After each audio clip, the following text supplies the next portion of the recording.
Hi, welcome to my channel. I'm Jennifer Roberts. You're finding me on Facebook, True Divine 44, or YouTube, True Divine 44.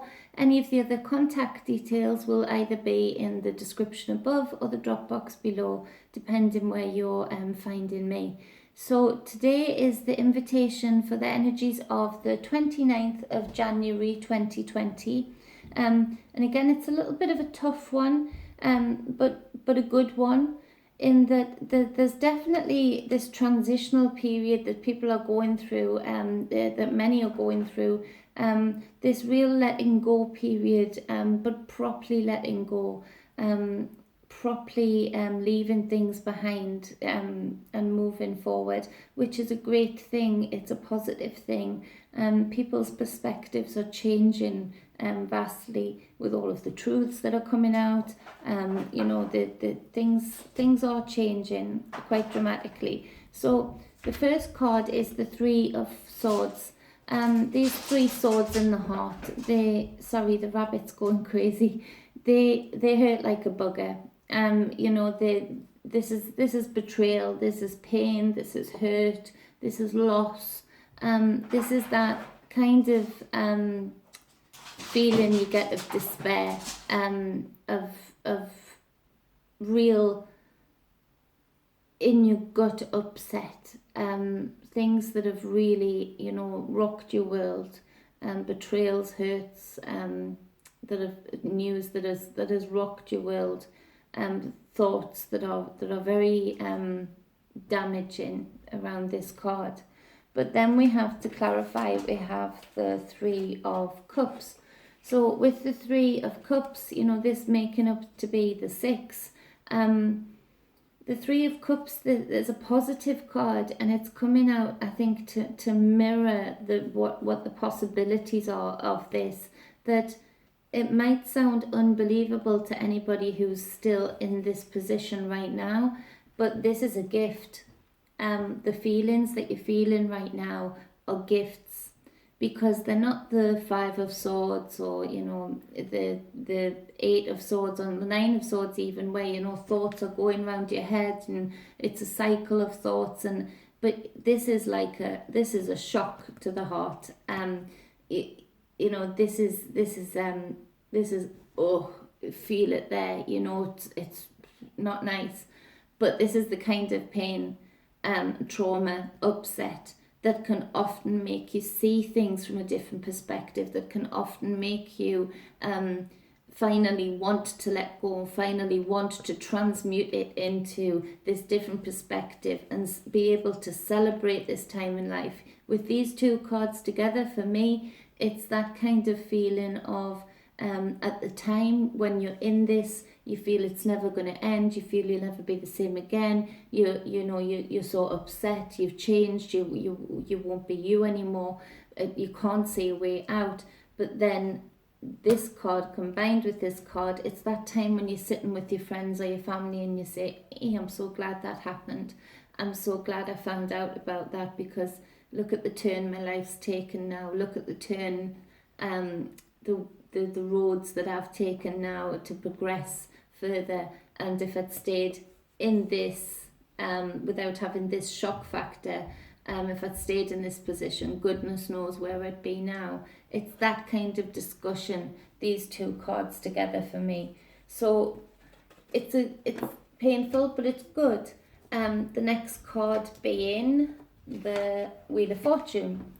So the Wheel of Fortune representing the spokes in the wheel, representing the never-ending cycle of life. Cycles within cycles, they merge and flow into one, the ebb and flow. And a lot of it is left up to fate, this card says. A lot of it is left up to universal balance, bringing things in, you being there at the right time, in the right place. But also then there's this creature on the top that sort of sits on a shelf. He's not sort of just flowing with the wheel. And this is like almost a break in the cycle, where you can rise above the cycle and see things from like a bird's eye view, and see what's really going on in your life, and which direction do you really want to take this next cycle of your life into. So that really ties into the first two cards of having this shock, pain, trauma, even if it's past trauma, like coming back up, being sort of the muddy waters being stirred again so that it's coming back up. But you know, it's that it feeds into that you know, that you then see things from a different perspective, and you're looking almost as if it's not you. If you're looking from outside of yourself, you're looking as if you're on a movie screen, working out, you know, where do I go from here? Where do I want this change in my mental state, in my emotional state, in my spiritual state? Where do I want it to take me? And really direct that flow of energy so that you can go in the direction that is good for you, that is for your personal best, with these lessons learned. Now, to clarify that further, we have the Six of Cups. You know, now there's a couple of things with this. You could be sitting on this perch up here, and you could be reminiscing too much about this and maybe better times within this, you know, before this happened. Reminiscing and dwelling on things when things were a little bit happier, you know, happier memories, and sort of trying to claim those back again. Or you could be using the real powerful invitation of this card and sitting on this perch and looking at the past from a different perspective, from that bird's eye view, to see that actually all was not well, all was not truthful, all was not full of integrity, you know, maybe all was not love, you know, that you see things from this different perspective. So no longer are you living in ego, illusions, and lies to self. You can see this Six of Cups as in its reality, you know, seeing who people really are, seeing what things really are, seeing how constructs are really made up of things, you know, how things are really constructed up, you know, it's a different perspective. And with this adding up to the six, and this adding up to the six, 666, you know, the life force that we're in right now.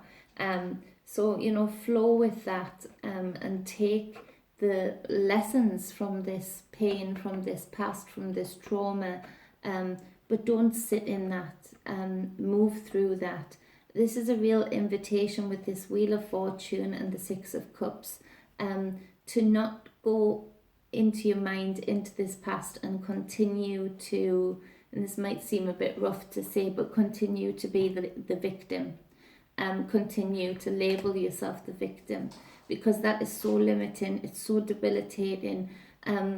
You know, I can guarantee you, once you see, even when you've been abused in the worst possible ways, once you can really dig deeper and deeper and deeper, even to say, well, how did I invite that in? What is within me that attracted that kind of energy? And you realize you can change it, you know, that suddenly you change from a victim to a warrior, to somebody who understands that, you know, there's always something to take from whatever's past, and there's always a cycle that we can move into, that we can transmute ourselves into with the lessons of the past, but not dwelling in that victim mentality that is so debilitating. And to be honest, we're so encouraged to do so now. We're not encouraged to, you know, look within and really dig deep and really see how you could possibly make this so that it never happened again, to level up in a way that, you know, you don't attract those kind of energies anymore. So I'm encouraging you to do it today, because it will liberate you.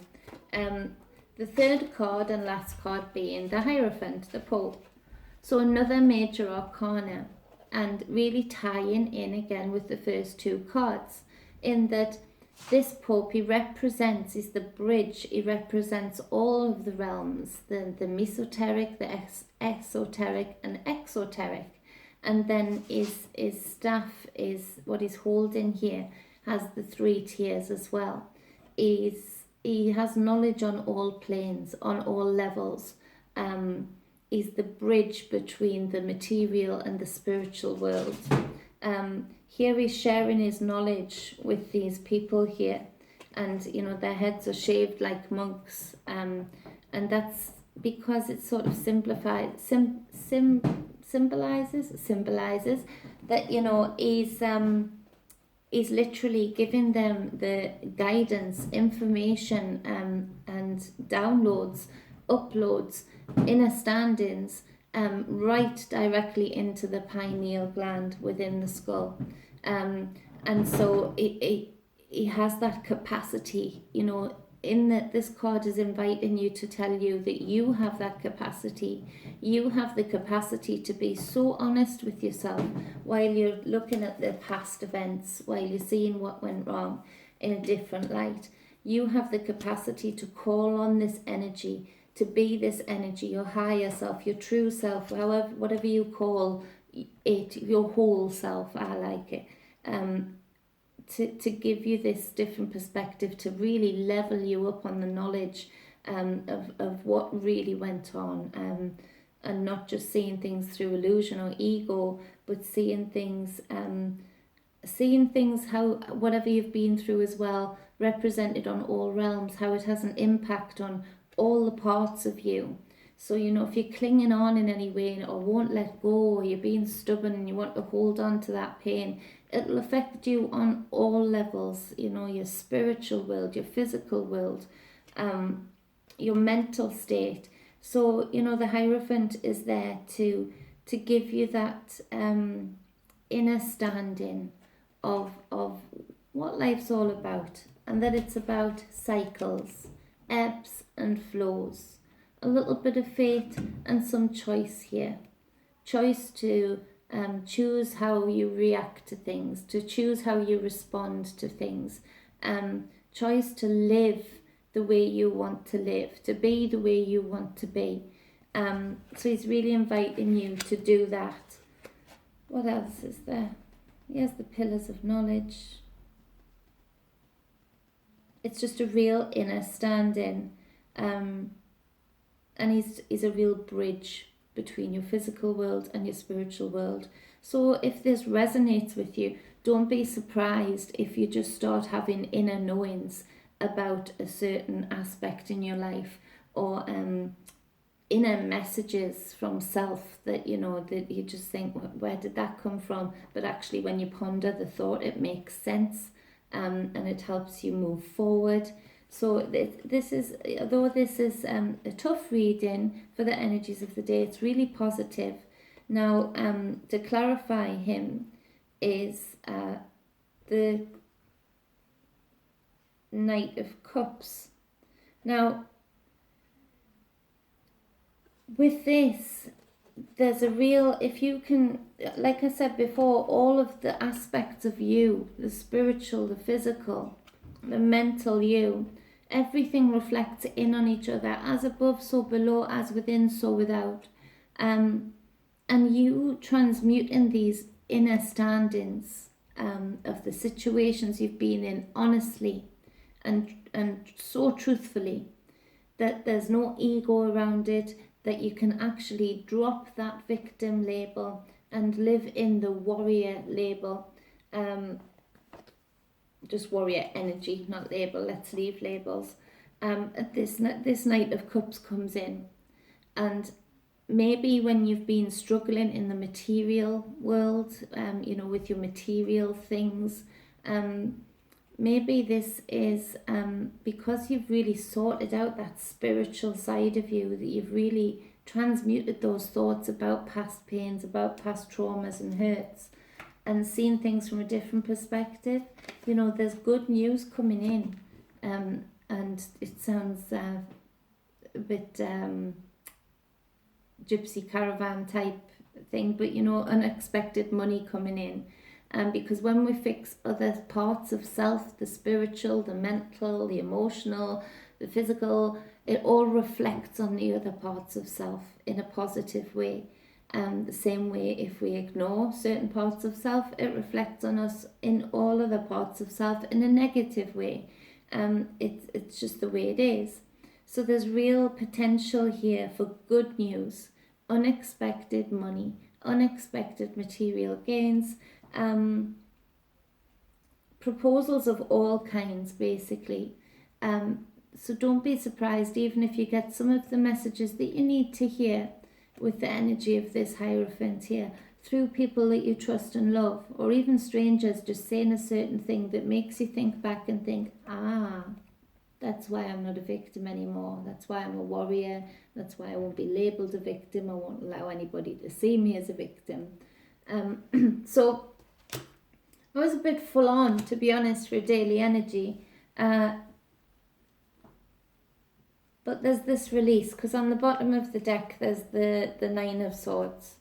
You know, if you stay in this energy, if you stay in this victim mentality, and I know that sounds harsh, but if you stay in this victim mentality, it's far more harsh than I don't tell you, because we're sort of encouraged by a lot of things. People around us liking the drama, people around us sort of living through us by proxy when we're going through this kind of thing, because they like the drama, they like the buzz of it without having to affect them too much.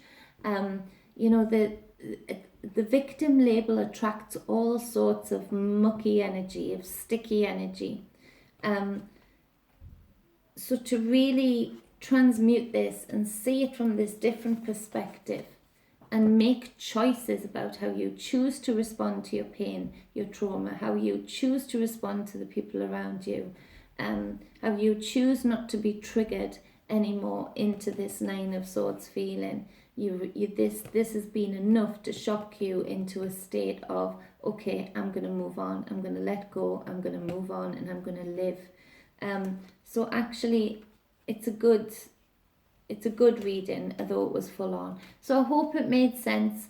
I hope it helped you in any way, shape or form. If you're going through this might feel like the worst time of your life, but actually you have got the opportunity here with the energies of today to really change it into something that you look back and say, wow, I'm so glad I changed my perspective that day. I'm so glad I changed the way I was thinking of things that day, because I've turned my life around. I've turned it into a direction that I would have never dreamt of before. So be responding to those messages. Make those choices. Be steady on your feet and choose your direction. Don't let other people, pains and traumas flow you into the wrong direction again. So if you'd like any personal readings, all of the details to contact me are either above or below, depending where you're watching this. I love you all very, very much. Be balanced, be whole. See you soon.